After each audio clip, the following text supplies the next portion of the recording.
Joke lang. Good morning mga kapatid. Isang masayang araw ang araw na ito dahil siyempre ito po ay araw ng ating Panginoon.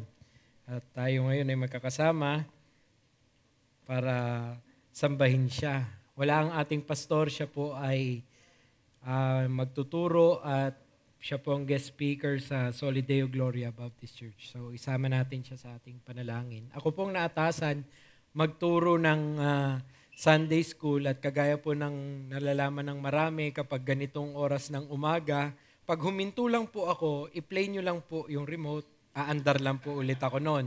So maglalag lang ng onte. Pero bago tayo magsimula sa ating lesson, tayo ay manalangin muli.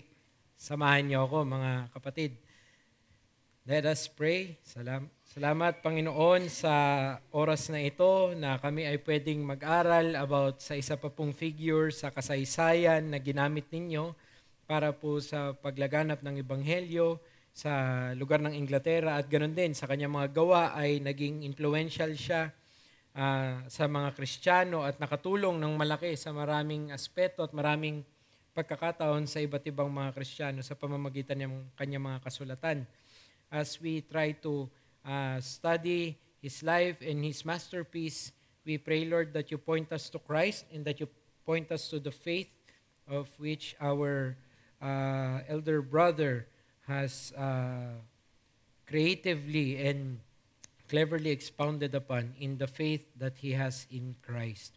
May we resonate in our hearts the experiences, and please, Lord, be magnified in the midst of us in this hour of studying about your word and about your people. We also commit to you our pastor.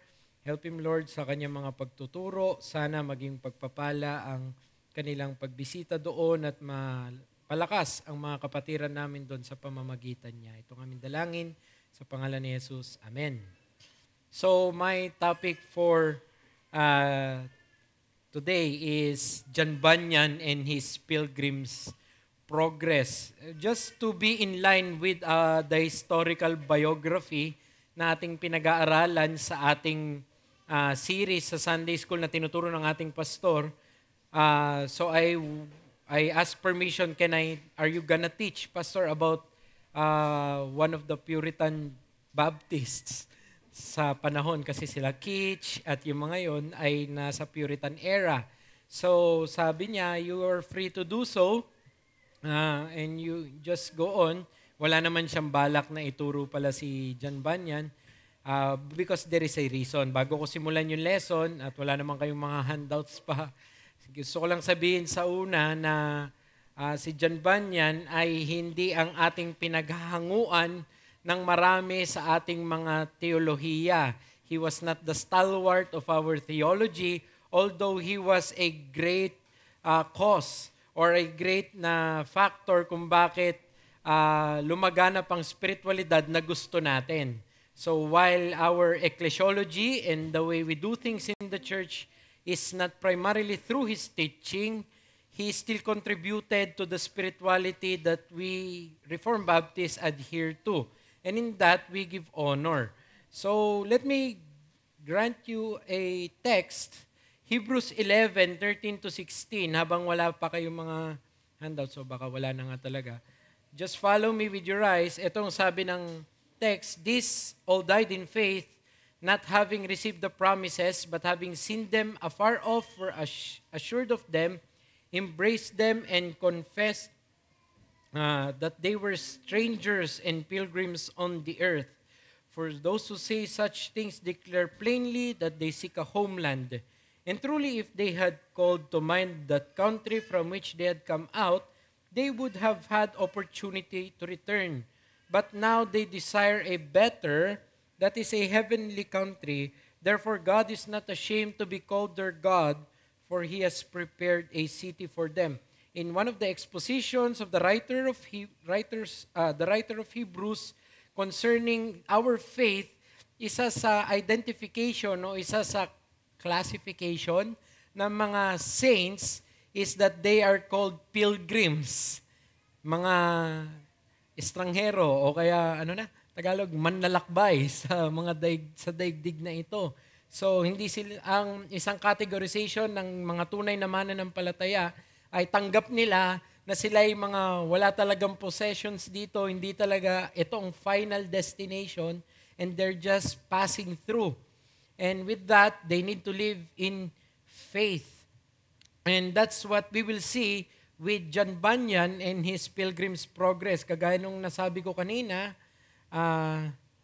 as a preliminary, while we do not owe John Bunyan our theological heritage and thus disagree with him on some points as particular Baptists, we dare not undervalue the contributions his writings and testimony brought to the Baptist spirituality. Hindi yung Lord's Supper na pananaw niya, hindi kapareha natin, and he was actually had an issue with our particular Baptist forebears, but even though ganon, we should not fail to appreciate yung kanyang na-contribute sa spiritualidad nung panahon na iyon. And if you will read the writings of Bunyan, he is like a paradox. Alam mo na hindi siya nag-aral, pero parang aral na aral siya. Pero sa kanyang pag-aaral at sa kanyang pag-expound, laging payak. Kakaiba nga siya eh. Parang naabot niya, pero binaba niya ulit. Parang ganun ang kanyang mga katuruan. Hence, yung mga influential na kanyang mga writings are all allegoricals. The Holy War, Pilgrim's Progress, and both are, marami pa na Mr. Badman, ang kanyang mga tinuturo doon. Pero ang talent ni Bunyan is that what was true in the highest echelons of theology, he placed it in the warmth of our hearts. Ganon si Bunyan. So, dapat i-appreciate natin siya. So, we share our greatest affinity with him in his exposition of the Christian struggle with sin and the quest for holiness. None of his great works has a more lasting influence even today than that of his masterpiece, The Pilgrim's Progress.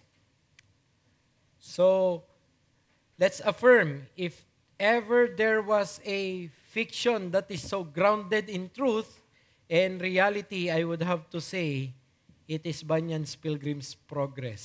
Sa lahat ng fantasy na pwede nyo sigurong mabasa o ma-encounter o ma-associate yourself with, you should not fail to see your similarity to Christian and to the characters of Bunyan's Pilgrim's Progress. So before natin i-delve ang ating mga sarili sa libro mismo, let me give you a short historical background as to who John Bunyan is. For this particular Sunday school lesson, ibay natin, okay? Ganito ang gagawin ko sa inyo. Ganito rin gagawin sa akin. Magkukwento ako, pakikinggan nyo. Kasi this will not go with the rules of oration and or of the typical homily na maririnig ninyo, because I'm going to use illustrations that are in the book itself, and then you try to engage it with your mind. So, in this particular Sunday school, I would like to ask for your imaginations. Please open your imaginations para mas ma-appreciate nyo ang sinasabi ni John Bunyan. Pero let's go to his historical background. Mabilis lang to. John Bunyan was born on 1628 to Thomas Bunyan, which was a tinker. Hindi thinker, Tinker is nagbabatingting, nagkukumpone ng mga bagay-bagay. And to Margaret Bentley. He was not successfully educated. Why did I say successfully? He tried, but he failed miserably. Wala siyang naaalala sa mga pinag-aaralan niya nung bata siya. He joined the army and fought in the Civil War. If you remember the history of England, nagkaroon ng Civil War between the Royalists and sila Oliver Cromwell. Sumali siya doon. Hindi malinaw kung sino ang sinalihan niya nung time na yon. So he became so depraved before his conversion that he has actually a testimony in town that he was a great man with a man with a cursed mouth. Kumbaga, palamura si Banyan nung bago pa siya maligtas. Kilala siya bilang yon. In 1648, he married an unknown, hindi nakarecord ko ng pangalan niya, God-fearing woman na ang sinama lang sa ari-arian ay 2 libro. 2 godly na book, 2 books. Ang pangalan ay The Plain Man's Pathway to Heaven and The Practice of Piety. Ang ginawa nung asawa niyang ito, sinamahan niya si Banyan na basahin lang ito. Basahin natin to. So isipin niyo to, isang notorious na mura ng mura, tas nagkaroon ng godly na influence at dahan-dahanin i-influensya niya. It made significant moral changes in him. Nakita niya yung kanyang kalayuan dun sa binabasa nila. And what happened was, nagkaroon siya ng mga pagbabago sa kanyang moralidad. Pero, by his own, he's still unsaved. He was still unconverted.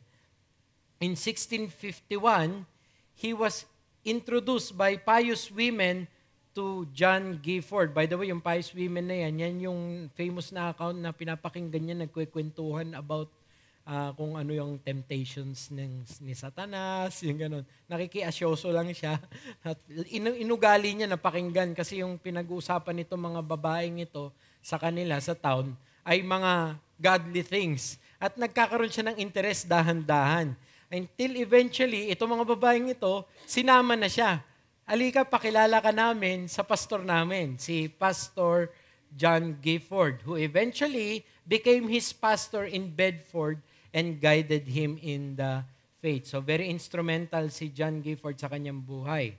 In 1654, he became a deacon and greatly helped the church through his testimony. Of course, inassume na natin naligtas na siya, okay? So, mamaya natin i-explore kung paano siya naligtas and so on. Pero naging deacon pala siya. At nung naging deacon siya, yung community nagre-rejoice dahil very influential siya. Nakakatulong talaga siya. In 1655, the pastor died and the congregation chose para i-appoint si Banyan to be their pastor and his prolific preaching ministry began. Okay, kulang lang ako ng word. So, in 1658, his wife died and left him with 4 young children, including Mary, his blind daughter. So, 4 yung anak niya na maliliit, yung isa bulag. In 1660, he was sent to prison. Ito na-imprison na. Dito na natin siya kilala sa mga ginawa niya. For he was preaching without official rights from the king. At imaginein mo to, na-imprison siya unlawfully and he did not stay there for 12 weeks. He was there for 12 years. And during those times, nagsulat siya na nagsulat. Actually, dito lumabas yung kanyang autobiography. I forgot the book in my sa aking pagmamadali. The book is called Grace Abounding to the Chiefest of Sinners. If you can avail of that book, read a modern English translation of that para hindi na yung lumang English. Pero it will be very, alam niyo yung, para siyang nerve-wracking. Habang binabasa mo, ano ba to? Hindi pa ba maliligtas to? Ganun yung pakiramdam ko habang binabasa ko siya. Kasi very, very intimate kay John Bunyan yung kasalanan niya. Hirap na hirap siya sa kanyang kasalanan. Before he was in prison, he has already remarried. So namatay, di ba, nung nakaraan, yung kanyang asawa, iniwan siya ng 4 na anak. Bago siya na in prison, nag-asawa ulit siya. Ang pangalan Elizabeth, who ang ginawa laging nagpi-plead. Pinupuntahan lagi yung kung saan siya nag-ano para i-plead siya na makalaya. But to no avail. In 1675, he was again imprisoned for about 6 months hanggang early 1676. So, si Bunyan, twice married, twice incarcerated. Yun ang buhay niya. So, and he continued there his writing works. Actually, in the second imprisonment, dun siya nagsulat notes niya sa The Pilgrim's Progress, sa pangalawa. Since his release, he faithfully served as a pastor in his church, ang pangalan Bedford Meeting House, for all of those years. He died in August 31, 1688, away from home. Bakit malayo siya? Actually, sabi sa London banda. Dahil ang ginawa ni Bunyan, he was trying to mediate between a father and a son na nag-aaway at naging successful na siya, pinagbabati niya, pinagre-reconcile niya, naging successful na siya dun sa tatay, dahil sa excitement niya, sige, daling ko na yung news na gusto makipagbalikan sa'yo ng tatay mo, pumunta siya sa son, which nandun nga sa London. Yung biyahe niyang yon, nagkaroon ng snowstorm, nagkasakit na siya dahil sa biyahe niyang yon. So, after that, ilang days, he caught a fever and then he died. Hindi na siya naabutan ni Elizabeth nang dumating si Elizabeth sa kanya. So, he died. And then the whole of Bedford mourned for him and he was buried near actually John Owen and Thomas Goodwin sa kanilang burial. Yun yung buhay niya. But the title is John Bunyan and His Pilgrim's Progress. So gusto ko lang makita niyo yung highlight ng buhay niya para magkaroon kayo ng onting snapshot kung ano ang klase ng buhay meron to si John Bunyan. So, let's go to the Pilgrim's Progress. Actually, Pilgrim's Progress has two parts. Nanghina ako bigla. Printed separately. So, yung part 1, yung famous sa atin, si Christian, 1678. Print. Pero, nasa prison pa siya nung ni-notes. Nagdadeliberate siya kung i-release ko ba to kasi wala namang gumagawa ng mga ganong genre noon. Okay, wala namang parang Rick Riordan, mga ganun na klase ng fiction. Mostly mga either papist papers or mga Protestant na treatise. Pero biglang may allegory yung sa kanya, kaya hindi niya masyadong pinupush. Pero 1678, print. Yung part 2, 1684 or to 85, print. Yung actually 2 parts ang Pilgrim's Progress. Actually, sa pag-aaral ko, dapat daw 3 parts. Meron isang tinalaga para ituloy, kaya lang walang lumabas. Ang lumabas na part 3, forgery na. Meron nang nagano sa kanya, parang nag-pseudo gumamit na hindi na yun yung dapat lumabas. He wrote the whole first part, Christian's Pilgrimage, while he was in Bedford jail. He actually was writing another book in prison when he started scribbling his thoughts on Pilgrim's Progress. Alam niyo ba yung nangyari sa kanya?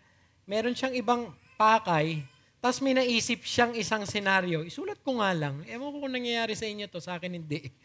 Tapos habang nagsusulat daw siya, hindi daw natapos.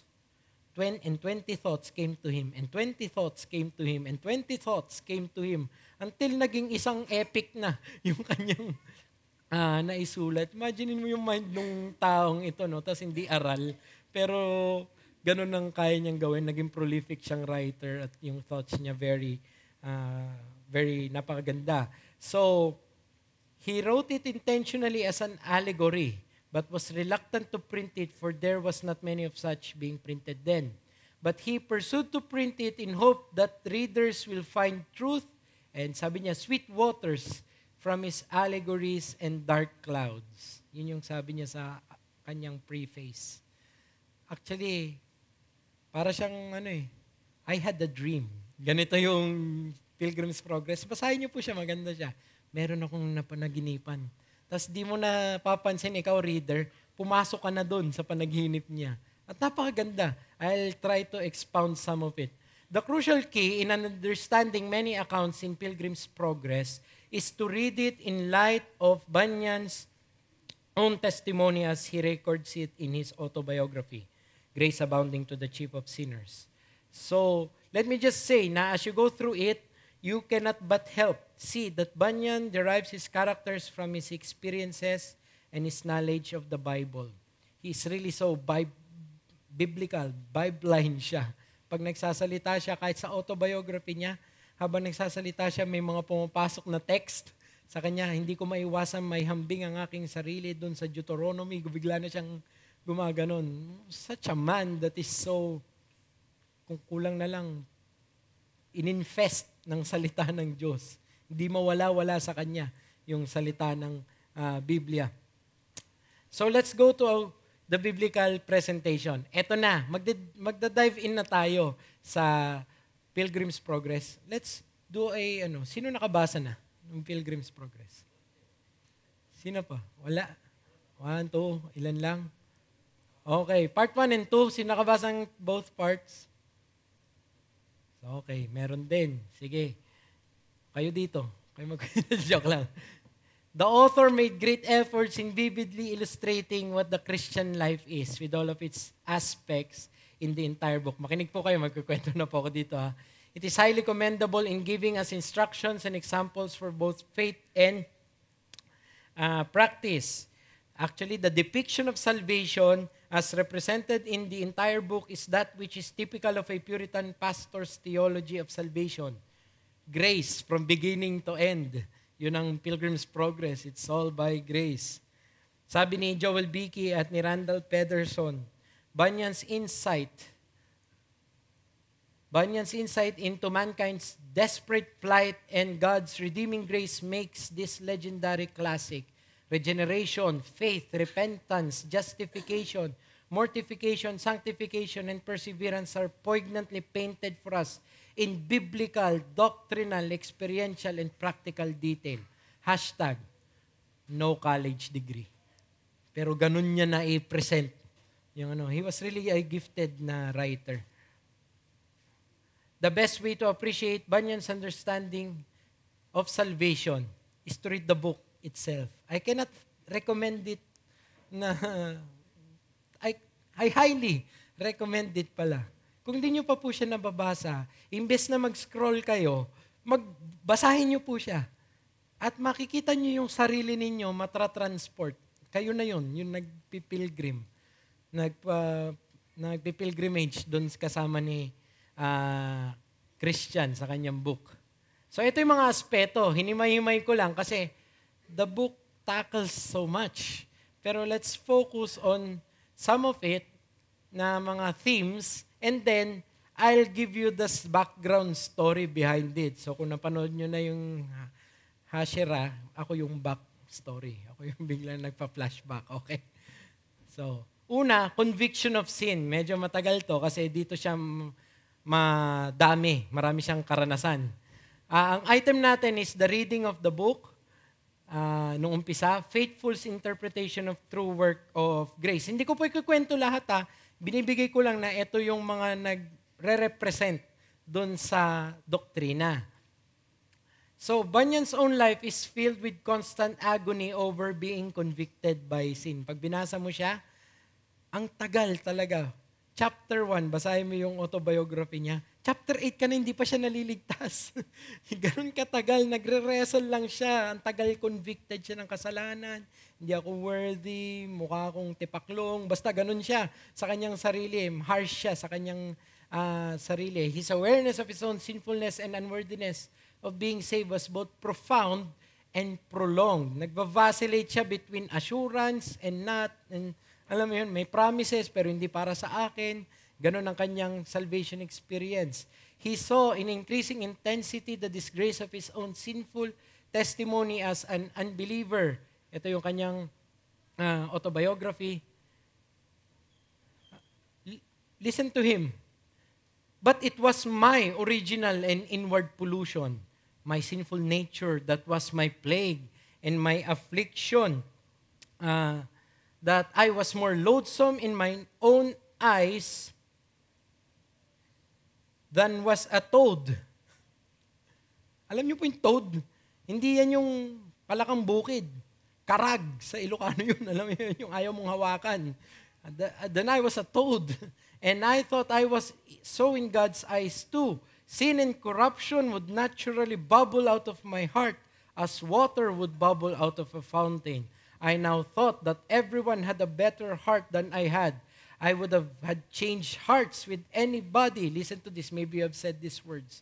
I thought none but the devil himself could equal me for inward wickedness and pollution of mind. I fell deep into despair.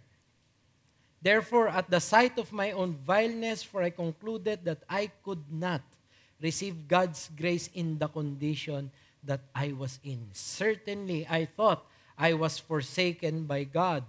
Certainly, I was given up to the devil and to a reprobate mind.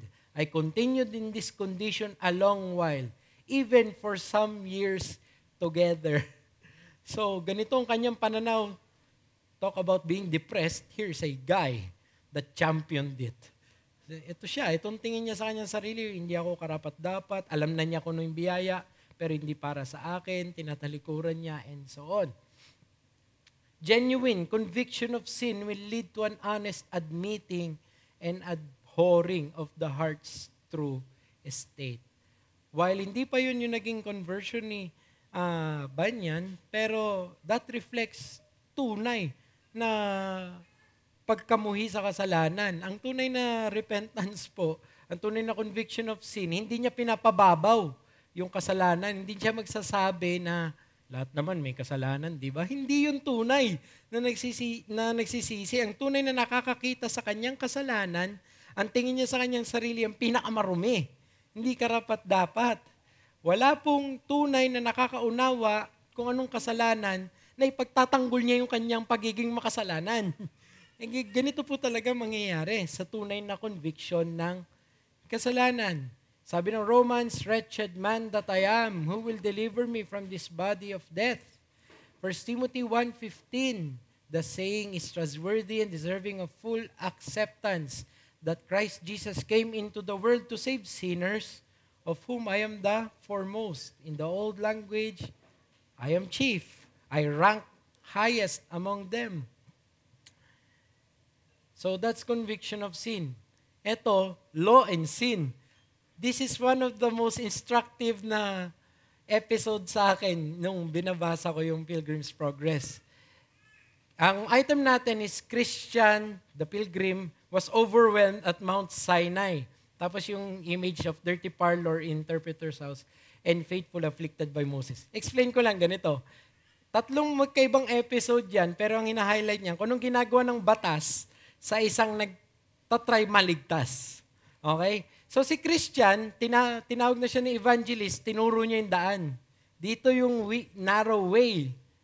Ang nangyari, nakamit siya after ng isang episode ng isa pang guro.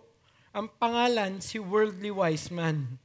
Si Worldly Wise Man, dumating sa kanya at sinabi, "Saan ka pupunta?" Sabi ni Christian, "Gusto ko matanggal tong burden ko na kinakarga." Nagkaroon siya ng burden nung binasa niya yung book sa City of Destruction. Alam naman natin kung anong nire-represent nun. Tapos sabi ko, gusto ko matanggal to. Bakit diyan ka dumadaan? Mahirap diyan. Puro discouragement. Kamatayan pa nga naghihintay sa inyo eh. Ang gawin mo, pumunta ka doon. Nakikita mo yung bundok na yon? Pumunta ka doon. Alam niyo yung bundok na yon? Kung anong tawag? Sinai. Mount Sinai. Punta ka doon.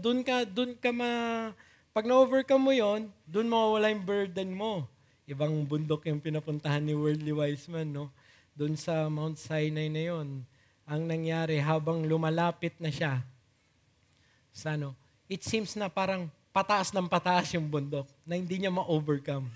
It seems na parang mababagsakan daw siya ng bundok na yun hanggang na-discourage na lang siya.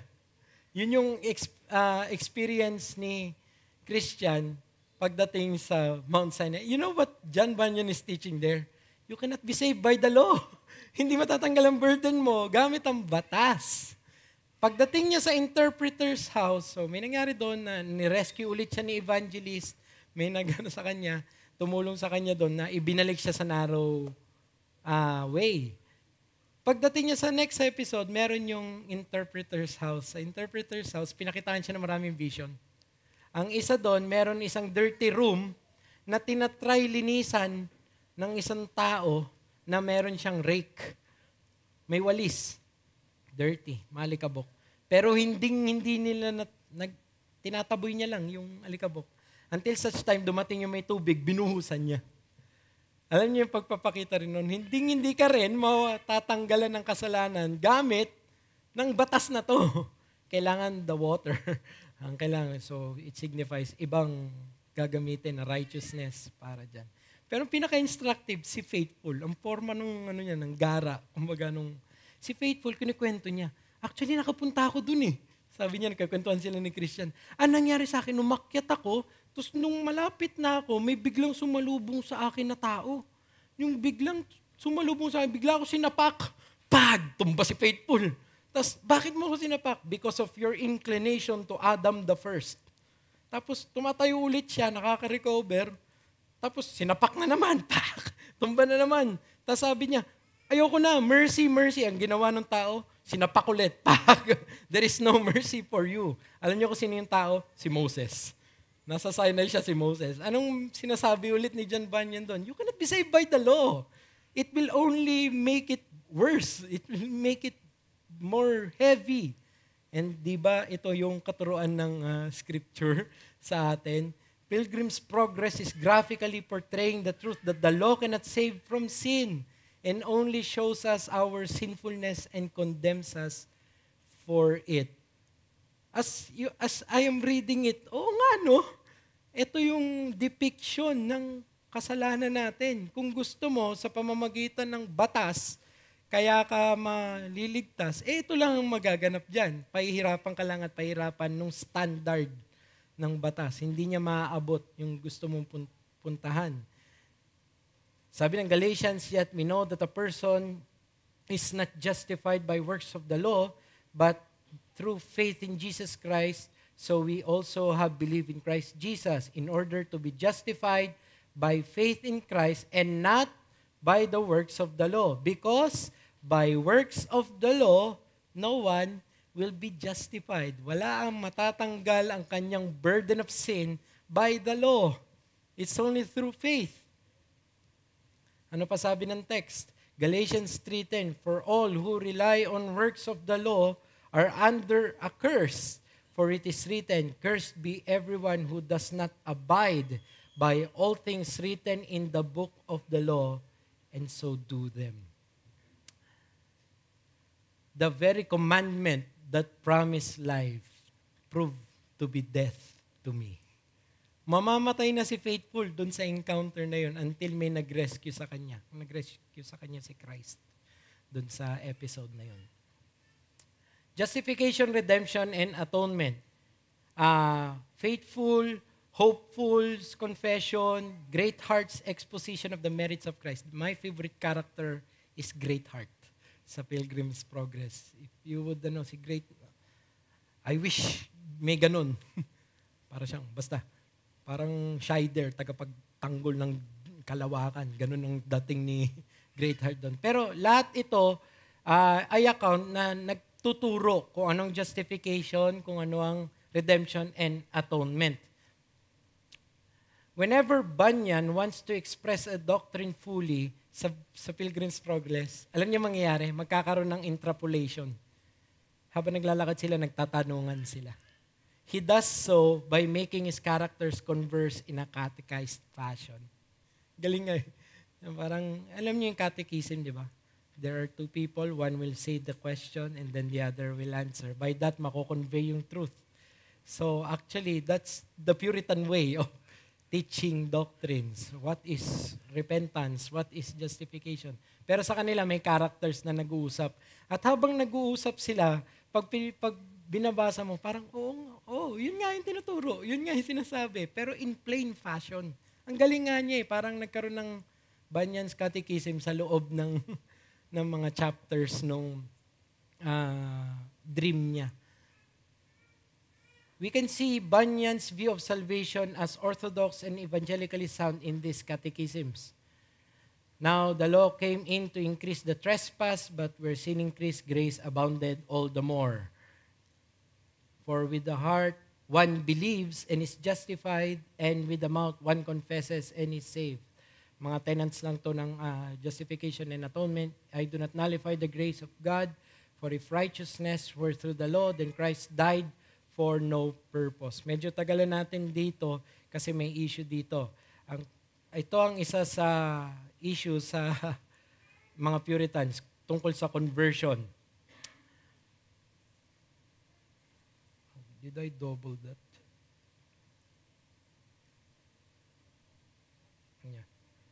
Christian's conversion, dapat yung doon. Sa conversion, Christian's conversion, hopeful's conversion, Christiana's conversion, and mercy's conversion. Ito yung mga protagonist, ito yung mga bida. Binigyan niya ng isa-isang storya kung paano sila naligtas. I-summarize ko lang, most of the main characters' conversion involves the same elements and chronology. Ang nangyari, there is deep sense of guilt and helplessness, then the character will enter the wicket gate, and then he will go to the interpreter's house, and then after that, tsaka niya lang mararating ang Mount Calvary. So from conviction of sin, the gate, the way is Christ, okay? And then the Holy Spirit, kasing interpreter's house yung nagsasabi ng mga katotohanan. And then Mount Calvary, the cross. By the way, what place was Mount Calvary located in Bunyan's Pilgrim's Progress? What was the name of the location?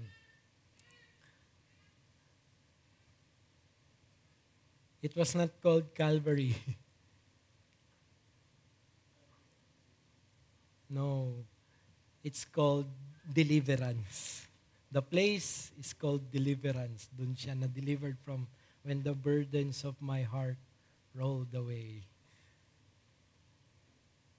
Why is it, ito yung issue, that the gate stands so long before the cross? Bakit ganun? Hindi ba't immediate ang kaligtasan? Bakit may conviction of sin na, pero ang dami pa nangyari bago siya nakarating sa Kalbaryo, bago natanggal yung burdens niya? Does this show Puritan preparationism? Ito yung issue. Ang Puritan preparationism is a doctrine that the Puritans held na ang kailangan para maligtas ka, kailangan may prior work of grace by the Holy Spirit in you na magkakaroon ka na ng remorse, magkakaroon ka na ng mga sensations about sin na ayaw mo na siya. Parang gano'n, no? Nako-convict ka na. Bago mag-work yung para sa justification mo. So here are the views. This shows preparationism. So there must be some work of the Spirit for remorse in one's heart before salvation. At ikalawa na view is this is a depiction of his own salvation experience. Knowing John Bunyan's own salvation account will shed light to this.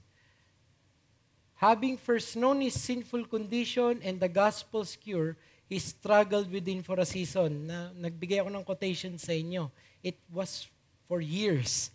So I think, yung pinapakita dito ni Bunyan is a depiction of his own experience. Ganito niya naranasan yung kaligtasan. There were incidents of being his miserable for the thought of not going to be accepted.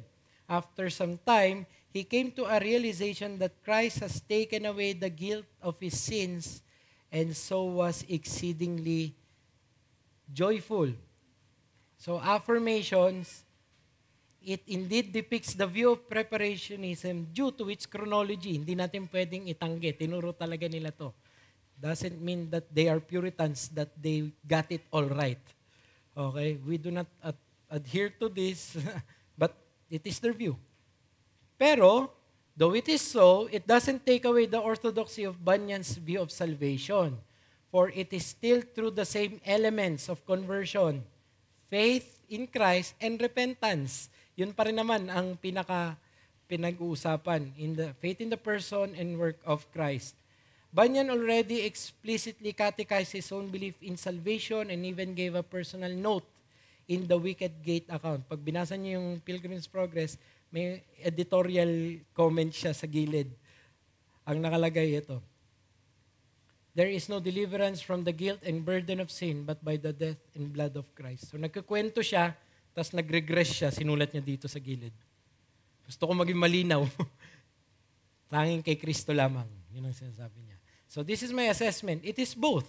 This is descriptive of the totality of Bunyan's own subjective experience coupled with the influence of Puritan preparationism. Pero mag-ingat tayo.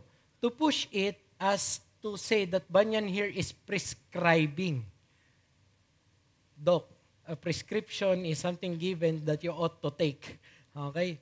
Hindi naman dapat natin sabihin nandito, piniprescribe ni Bunyan na dapat para maging tunay yung kaligtasan mo, kailangan may prior work ng alam mo yun, na nagsisisi ka na nagawa mo to, bakit ganitong klaseng makasalanan ka. Iba-iba. Actually, ang kaligtasan ng tao, ang experience niya. It is to be an absolute experience for salvation as prescribed is wrong.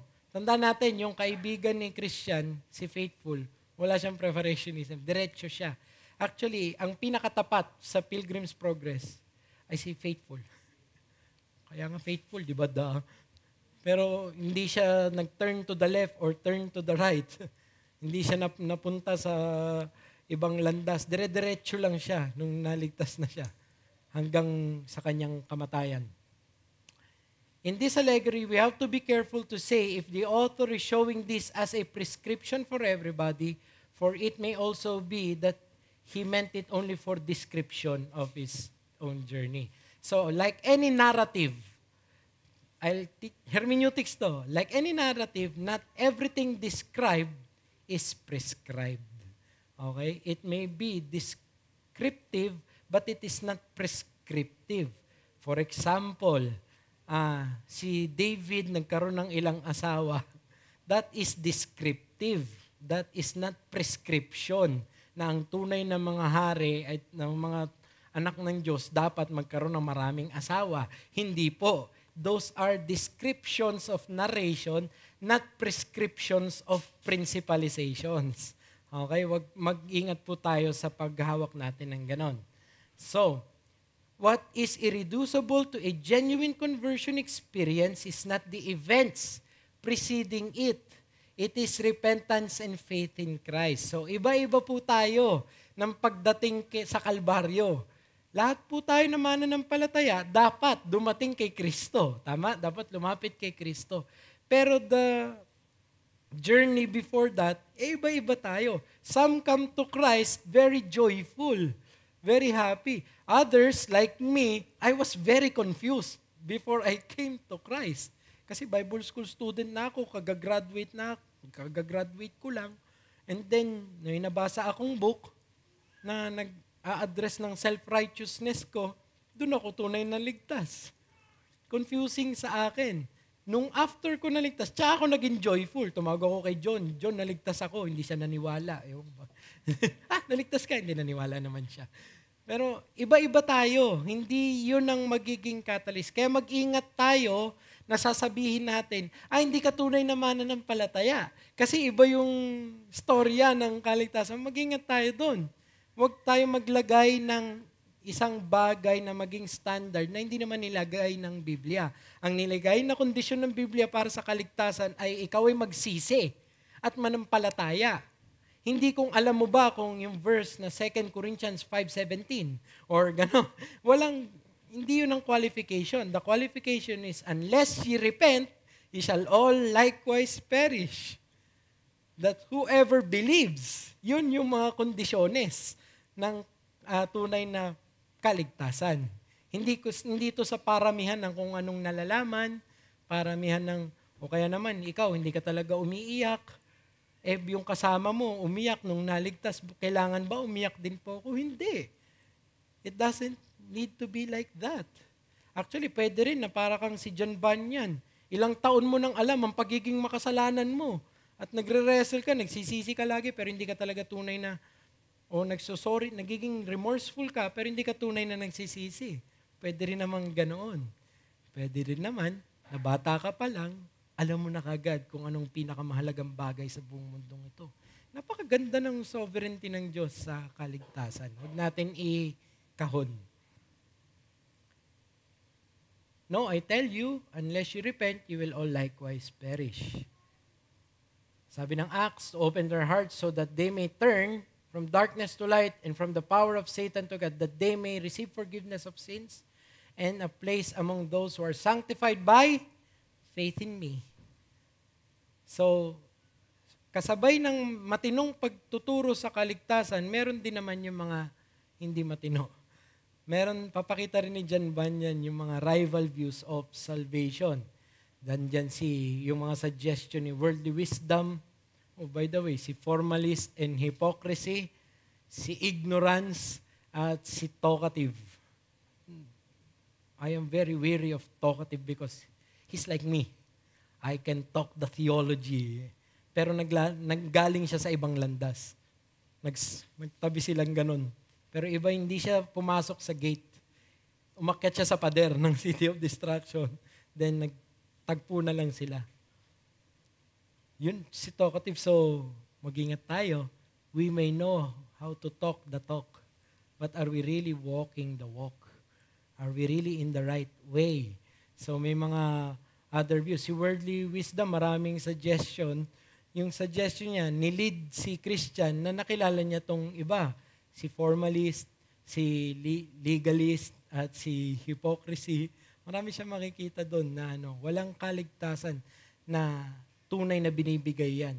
Actually, si ignorance. Alam niyo kung ano mangyari kay ignorance? Makakasama pa nila yan.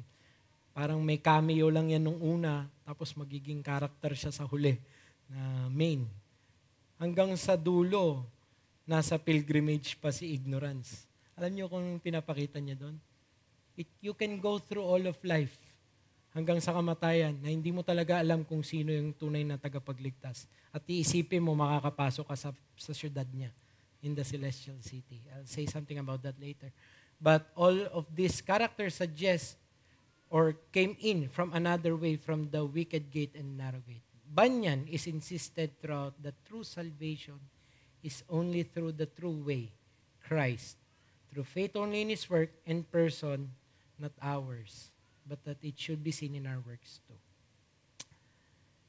You know the famous verse, Matthew 7, enter by the narrow gate, for the gate is wide and the way is easy, that leads to destruction, and those who enter by it are many. For the gate is narrow, and the way is hard, that leads to life. And those who find it are few. Christians, let me wake you up. If you want what is famous, don't go here. If you want what is easy, don't go here. Because Christianity is a difficult life. The way is hard. Umpisa pa lang, sinasabi na ng ating Panginoon. If you're looking for a life of ease, then it is not the faith of that can save you. Ang landas mo dapat. Hindi rin naman siya yung popularity. Those who find it are few. Hindi siya pang popularity lang. I am the way, the truth, and the life. No one comes to the Father except through me. And there is salvation in no one else, for there is no other name under heaven given among men by which we must be saved. For by grace you have been saved through faith, and this is not your own doing. Malinaw na po siguro yon. Hindi sa sarili mong gawain. It is the gift of God, not a result of works, so that no one may boast. Sanctification. This theme is actually the aspect of Christianity as the most representation in the whole book. I mean, it's called the Pilgrim's Progress. You can put the synonym, the Christian sanctification, ang ibig sabihin nun. There are, pag pinag-aralan mo to, hindi pwedeng hindi ka makakapili ng sarili mong experience. Inisip ko nga si John Bunyan, ano kayo naranasan nito sa buhay? But alam na alam niya yung mga bagay-bagay within these episodes. So isipin nyo na lang to, may mga sa landasin ng Kristiyano daw, may mga hindi ka may iwasan, dadaanan mo talaga. The first is the bug of despair. Slow of despond. Alam mo kung kailan dumating sa kanya yan? Paglabas niya sa gate, nahulog siya doon. Umpisa pa lang ng Christianity niya, nandun na siya. Nahulog na siya. So, alam niyo kung anong point nun? Despair doesn't escape the newly saved. Akala mo mawawalan depression mo pag yung kalungkutan, kapag naligtas ka, hindi po totoo yan. Actually, dadami ang kalungkutan. Pero ituloy mo lang. Tuloy mo dapat ang landasin.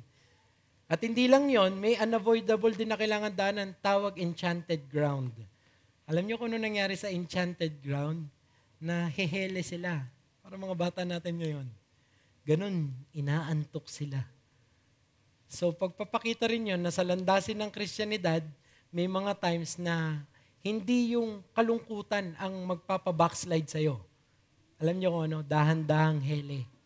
Parang sa atin ngayon, dahan-dahang hele ang ginagawa sa atin. Pwede pala na tumalikod ka sa pananampalataya, hindi sa maiglapang catastrophe. Pwede pala sa malumanay at malambing na panahon. Pwede pala matalo ang pananampalataya mo doon. So mag-ingat tayo sa mga ganong sitwasyon.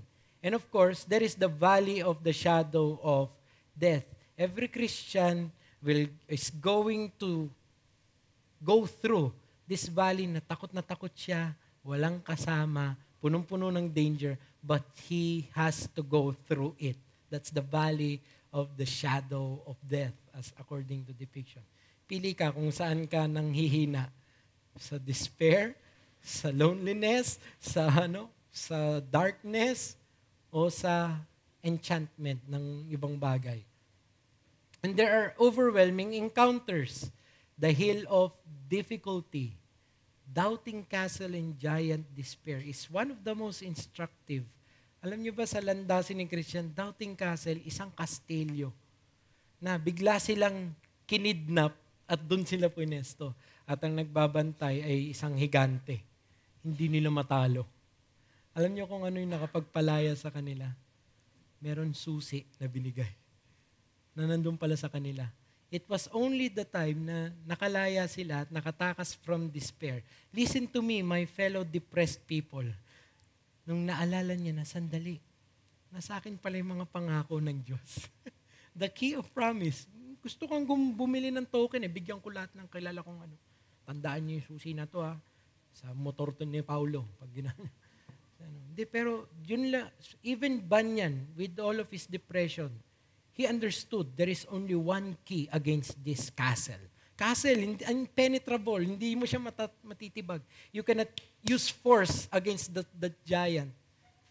Ito lang ang tatalo. Dito ka lang makaka-escape. Pangako. Ang galing niya, no? Parang, paano niya nalaman na ganun yung pinagdadaanan ko rin. It's only the time when you remember the promises that it becomes, you are transported back to reality.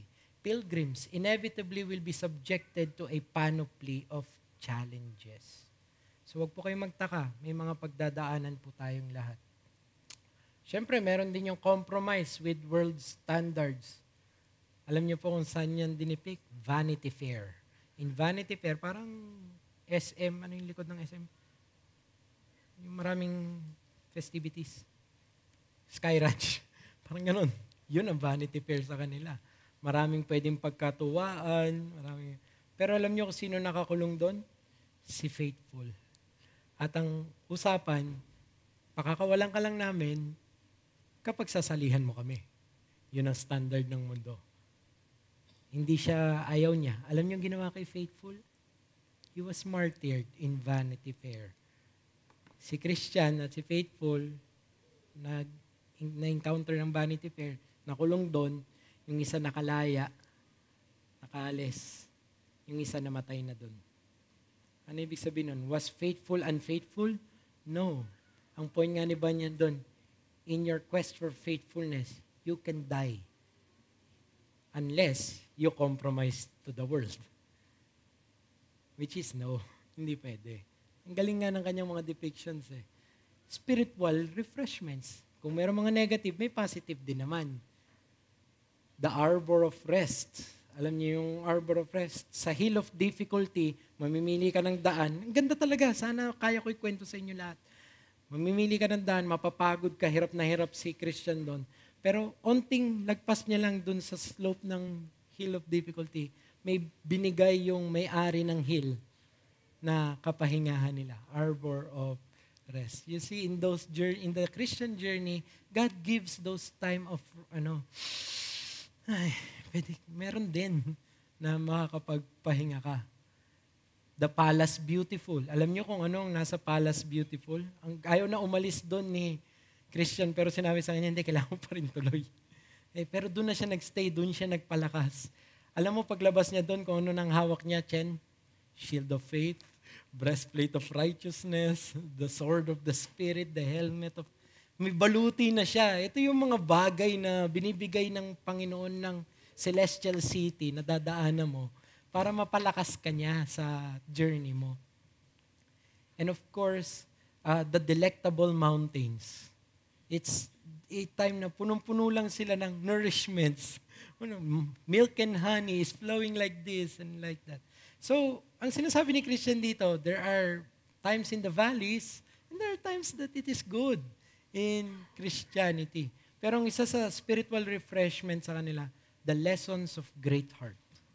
It was really this great heart guy. Yung be strong, do not fear. Mga ganun siya.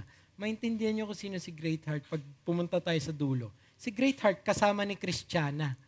Part 2 yun. Kasama. Pinadala daw siya para samahan sila. Si Greatheart sometimes nasa harap.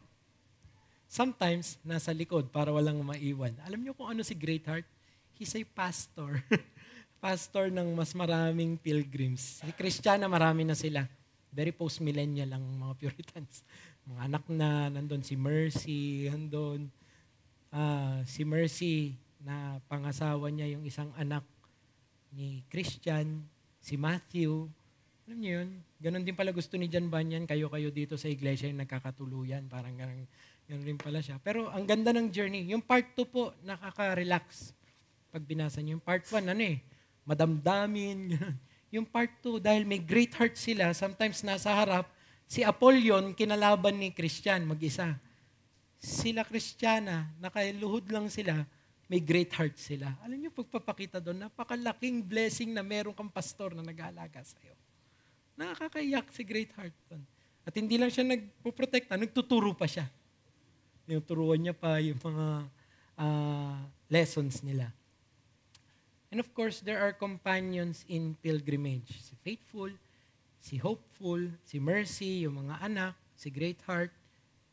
By the way, instructive si Valiant for Truth at si Mr. Ready to Halt. There are 2 Christians sabay nakasama nung party. Yung isa, madaling matakot. Yung isa, matapang. So, pagpapakita yun sa Christianity, may ganon. May iba-iba yung level ng maturity natin. Maybe you are one ready to halt, but it doesn't disqualify you from the pilgrimage. Meron naman yung Valiant for Truth na pag mahina si Valiant for Truth actually. Valiant siya for truth lang. Weak siya. Pero pagdating sa, kapag inaatake na yung katotohanan, parang nag-power up siya. Siya yung lalaban. Parang ganon. So may mga ganong Kristiyano na nandyan lang, nasa kasama lang sa paligid, pero pag dating ng isasabak na sa laban, maaasahan mo pala. So, may mga ganong Kristiyano. God's people will have differing levels of maturity in this world, but they ought to stick together still. Praise God for your companions in the difficult walk of faith. And of course, the mortification of sin. Si Christian, yung epic fight niya with Apollyon. Apollyon is actually the devil in the allegory. Matthew's struggle with sickness from gripes. Apollyon is in the valley of humiliation. Diyan po siya lumabas. Si Matthew, nasa Delectable Mountains nung nagkaroon ng persecution. So it can be you're in a top of your, or in the bottom, you're gonna still have challenges. Great hearts fight with the giants. So, maganda talaga yung si Greatheart. Perseverance of the Saints, the Images Interpreter's House, wag na natin ano yun, and Mr. Valiant for Truth's life. Makita mo si Valiant for Truth nga na punong-puno siya ng weakness pero nagpapatuloy siya sa kanyang buhay. It is always through the Word and its principles that they defeat the sins that they encounter. Actually, vivid yung si Christian. Bugbog na siya eh. And the only thing that he can do is hold the shield. In the words of Bon Jovi, keep the faith. Keep the faith. Wala siyang magawa. Attacks of Satan is coming. It's just keeping the faith. Ganun lang pala ang ginagawa. Pilgrim's Progress is commendable in addressing in a lively way the myriads of temptations that pilgrims will encounter in this world, and at the same time pointing a vivid image of how to fight and mortify such sins. Assurance. This is my last Assurance is depicted in the river of death. Yun yung huli. Tapos ng river of death, celestial city na. Look at this. May tumawid doon, 3. He showed the possible views of assurance a man may hold throughout life in the last stop of all the pilgrims. Sa part 1, may tumawid. 3 sila. Imagine who. There is this friend of Christian na nung tumawid siya, kahit malulunod na, hindi siya bumitiw. Nakatingin lang siya sa celestial city. He was very hopeful. In-encourage niya pa nga si Christian eh. Kaya natin to, makakarating tayo, makakatawid tayo. There is that, even in death, true assurance that is without lack, represented by hopeful. There is also the true assurance that lacks the consciousness of the true assurance. You know what, Christian? Nalulunod na siya. Kakayanin ko ba to? Hindi ko kakayanin. Very doubting siya. Even at death, kahit siya yung bida, even at the point of death, hindi niya kaya. It was hopeful that actually encouraged him. So, pero totoo yung assurance niya. But meron na namang cameo. Ito yung pangatlo. There is this false assurance that is not conscious of it. And that is ignorance. Pagdating sa dulo, nandun na naman si ignorance. Nakarating sa river of death, tumatawid siya na, kayang-kaya ko to, sigurado ako, makakapasok ako diyan sa aking, sa celestial city. Guess what happened? Nakatawid sila lahat sa river of death. Si Hopeful nakatawid, si Christian nakatawid, bumukas yung gate. At sinalubong sila ni Faithful. Nandun na si Faithful na nauna sa kanila, martyr eh.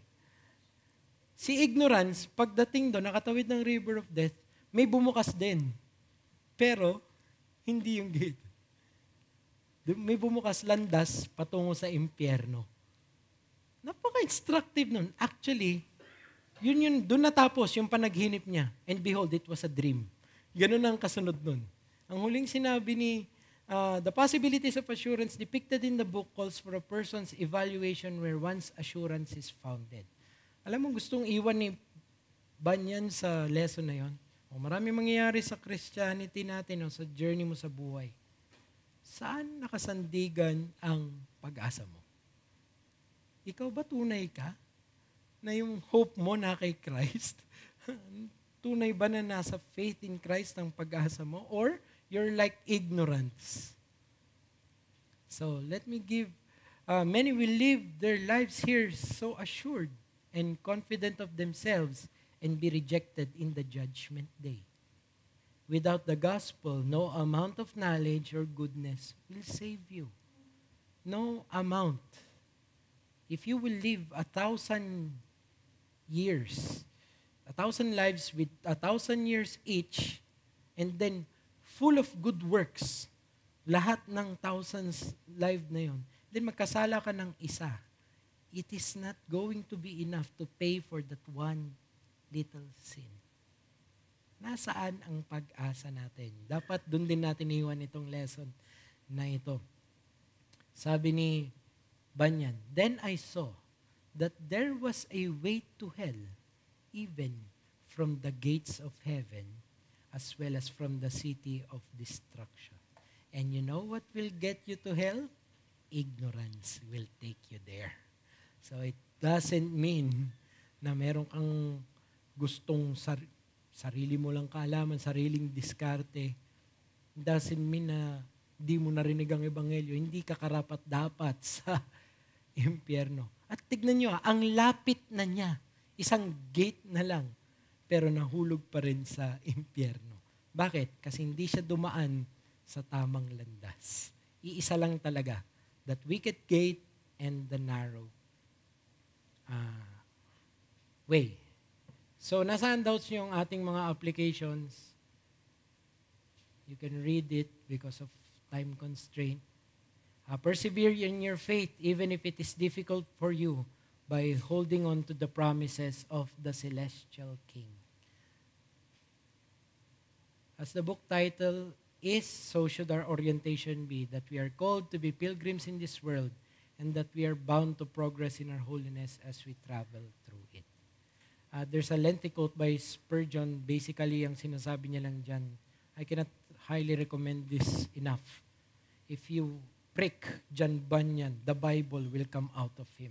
Ganon kaganda ang tingin ni Spurgeon kay Bunyan pag nagsalita siya. And it is true. This is just the Pilgrim's Progress. Read the Holy War. Read out his other writings. It's so full of, di ba teksto? Gaganon ka eh. Hindi ba ito yung sinasabi sa text kapag binabasa mo siya? It's so full of the Bible. So, that ends our lesson. Let's pray. Father, we thank you that you gave us a pilgrimage. At help us, O Lord, in our sanctification. Sana naging instructive itong lesson. Lord, there are times na hindi namin may paliwanag kung ano yung pinagdaraanan namin. Pero nandun, sa landas na dapat naming daanan. Sa mga panahon na iyon, may we draw encouragement from the allegories of our elder brother John Bunyan sa kanyang characters na ang dapat pa rin panatiliin ng isang mananampalataya ay ang kanyang pananampalataya at ang pinangawakan pa rin ay ang mga pangako ng kanyang mabuting Ama na nasa langit. Tulungan niyo kami sa aplikasyon nito sa aming mga kanya-kanyang buhay. Ito aming dalangin sa pangalan ni Jesus. Amen. We have room for, I think, a question.